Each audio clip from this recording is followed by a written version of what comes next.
Genshin has been out for almost 3.5 years, and what people are calling meta changed many times. Today I'm gonna tell you how this meta progressed, what DPSs were popular at the time, and when teams you know were invented. This series is gonna be split in 4 parts, one for each major update. So grab a cup of tea, take comfortable position, relax and enjoy.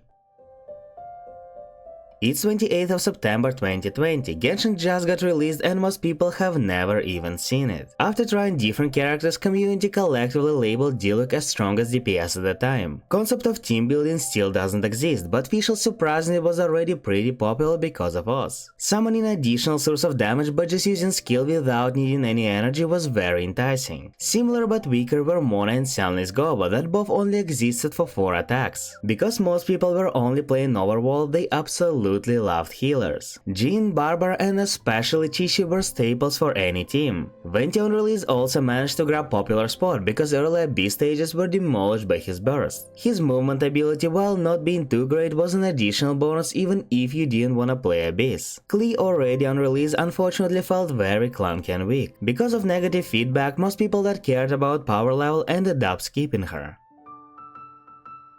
1.1 introduced not only 2 new characters but also drastic changes in meta. It was the rise of first theory crafters that introduced first teams to the world. People discovered the concept of snapshotting, and Bennett jumped from being absolutely useless to best support in the game. Elemental reactions became basis of every team, and quickly any character that could melt or vaporize became much stronger. Diluc solidified his top place, but now he was also accompanied by Child and Klee as top 3 main DPSs. Of course, to support them, Xingqiu, Sanlin and Mona have also risen. On the other hand, popularity of Fischl has fallen a bit, since electro reactions were very weak. Heal was still fairly popular, but slowly became more and more replaced by shields. Thus, newly released Diona and Zhongli quickly found their places in many teams, though latter for some reason was mostly used as main DPS.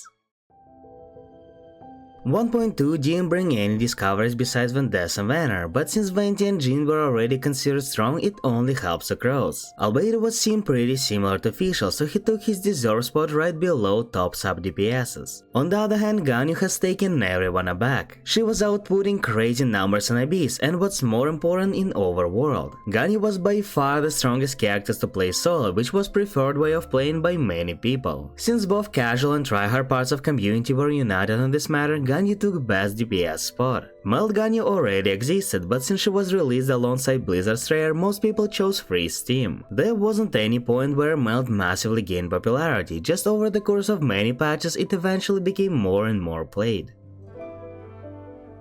1.3 was very eventful patch, especially for people that followed Genshin beta test. One of the strongest characters during CBT, Xiao, was finally released, and many people were very hyped about him. At the time, his power level surprisingly satisfied most people, so he once again landed among strong DPSs together with other 5 stars. Another big thing was Zhongli's massive buff. Since release, Chinese community was very disappointed in his power level, which in their eyes was way lower than Venti's and not fit for an Archon. Hoyo listened to all of the complaints and released very long list of buffs. In essence, all of his abilities damage started scaling with HP, so you no longer had to choose between Shield Bot and Zhongli DPS.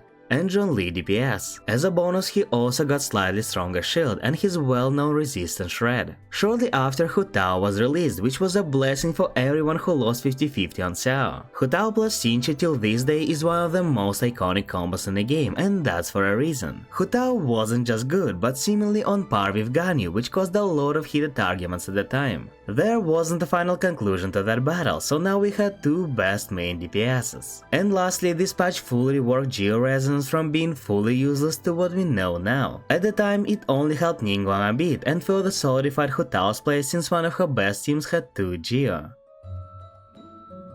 1.4 was first patch that didn't introduce any new 5-star characters and only had reruns of Venti and Child. But there was one new 4-star character, Rosaria. Because of her element and work in no-field burst, she was very warm welcomed at first. But later people found that she can't enable Mel consistently, and since she works way better for Pyro DPSs, so she took the spot right below Fischl and Albedo. Despite 1.4 not giving us many new characters to play with, it was the very reason that pushed theory crafters to new discoveries. Playing around with different teams, they found the real power of sub DPSs. They weren't just enabling reactions for main DPSs, no, they also dealt big damage themselves. This revelation put a start for a team that you now know as National. Originally it was Selname, Bennett, Xinqiu and Chongyun. Chongyun has been found to be surprisingly strong on-field cryo driver that complemented the rest of the team. Every character has risen in popularity drastically, and this put a foundation for future Selname obsession. Another thing the discovery of real power of sub DPSs did was making difference between main DPSs more apparent. All of a sudden people realized that 5-star DPSs appear to be equal power exactly because of supports. Child, Diluc, Xiao and especially Klee started losing their popularity, and Ganyu with Hotao held their places, now not just as best but as by far the strongest.